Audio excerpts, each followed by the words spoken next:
What's up, everyone? Welcome to The Plot Strikes Back.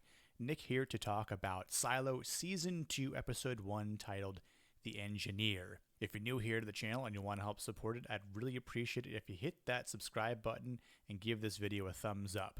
There will be spoilers, so be warned. Let's dive in. This episode kicks off with a rebellious flashback, and honestly, who doesn't love a good rebellion to uncover some hidden truths? We see a band of rebels making their way to the surface, but just as tension builds, the show pulls us back to the present. A tattered green flag flutters in desolation, a stark reminder of just how grim life, or whatever remains of it, actually is. It's a harsh reality that contrasts sharply with the rebels' fleeting hope for freedom, a theme that mirrors Juliette's own search for answers as she has left her respective silo and ventures forth into the apocalypse looking for her truths. As Juliette climbs up the hill of her respective silo and goes forward, she's shocked to find the ground which is littered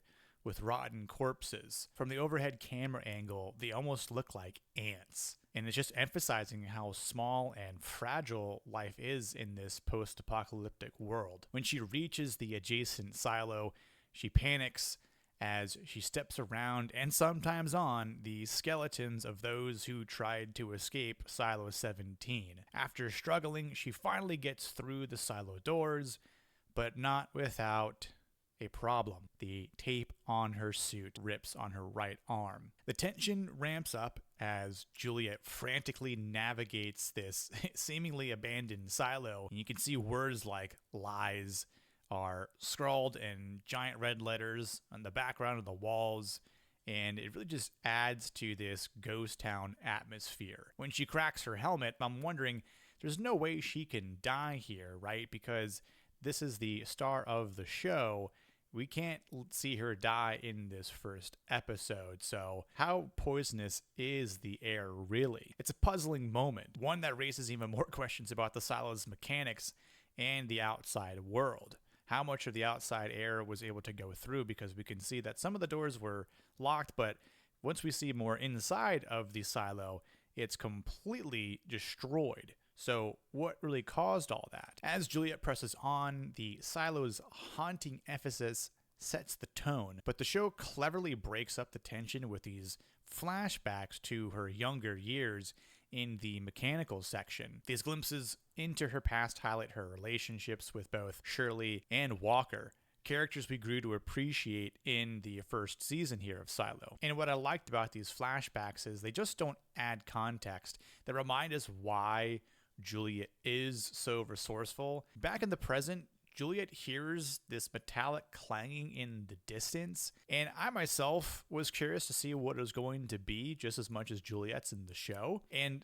I didn't think it was someone, to be honest. I didn't really believe that someone was just banging metal, fixing something, or someone thought that, no one else is here, so I'll go ahead and try to, build my life alone here in this abandoned silo. Juliette, being resourceful, she saw some rope that had some bodies being hanged from it, so she pulls one in particular up and uses that rope to, tie a knot and to try and get down and swing from said rope to this bridge for more investigation of this metallic ringing, except right as she's about to swing, the rope breaks. She gets injured and she falls from the cracked bridge down into the water and almost drowns. And I have to say, Rebecca Ferguson's performance in this part is pretty phenomenal. And even though I'm sure that she knows how to swim in real life, to pretend not how to swim in this, she does a pretty excellent job. I know she's not going to die, but there's this conveying acting portrayal that she was able to do quite well. And you can feel her fear. You can feel Juliette's fear here in this moment. And because it dawns on me that she probably doesn't know how to swim. Juliette herself as a character does not know how to swim. So being fallen into that moment is very panicking. And this is where the episode title, The Engineer, really comes into play here.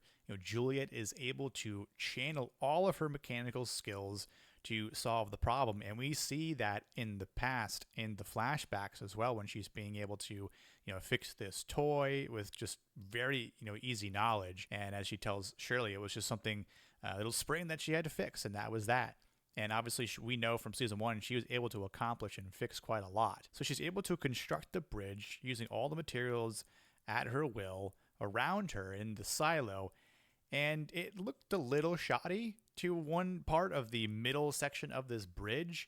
And as she has a failsafe with the rope that's tied to her just in case she falls again, she gets towards the middle and it starts to collapse, and it starts to collapse further to the point where it completely gives out, but she's able to do this sort of lunge forward, and where she's having to pull herself up, except she's able to do it this time. And reminding us that she actually injured one of her arms the first time she jumped onto this broken bridge here. So she still found some strength to pull herself up. When she pulls herself up, she moves forward and enters a small room where the metallic clinging was.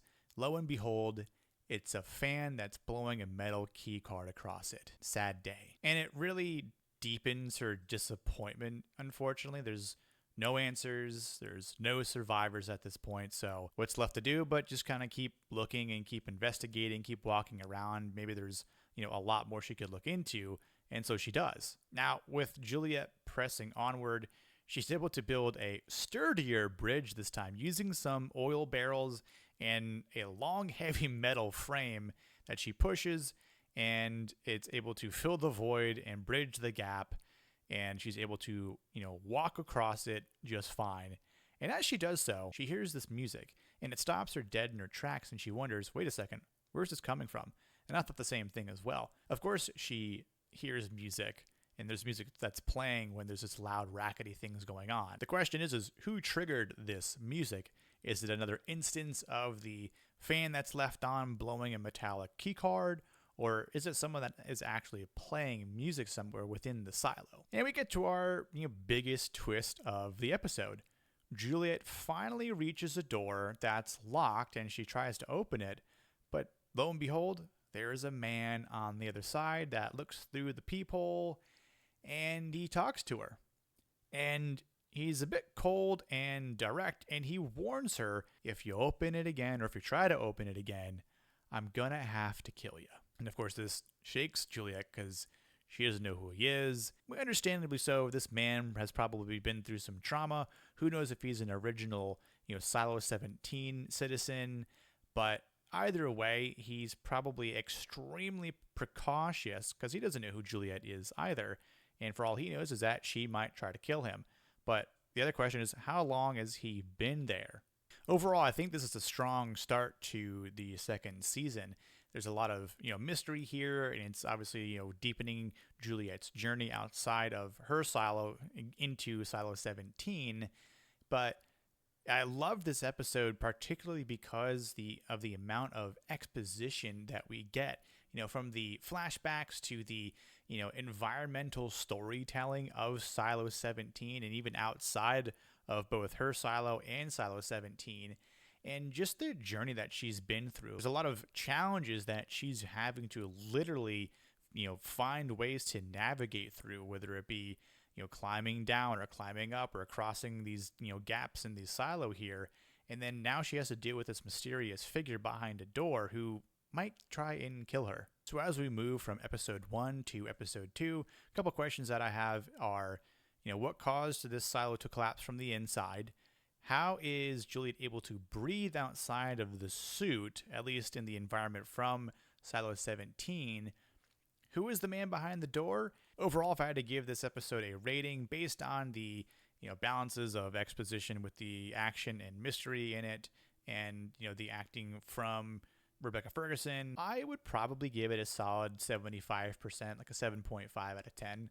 And again, it was a strong start, not the best, but again, we're kind of working with what we have here. And I think what's great about this episode too is that, it avoids feeling like an info dump. And then again, it's just more of a, exposition that's wrapped in a bit of suspense here. So, but what did you all think about this episode? Do you have any theories about what's going to happen, at least at this point from episode 1? And you might have watched other episodes by this point in time of this particular video. But let me know in the comment section about what you thought about this particular episode.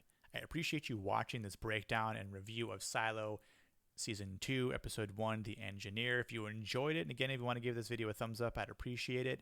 And hit that subscribe button and the bell for future notifications. And I'll catch you next time here on The Plot Strikes Back. Cheers.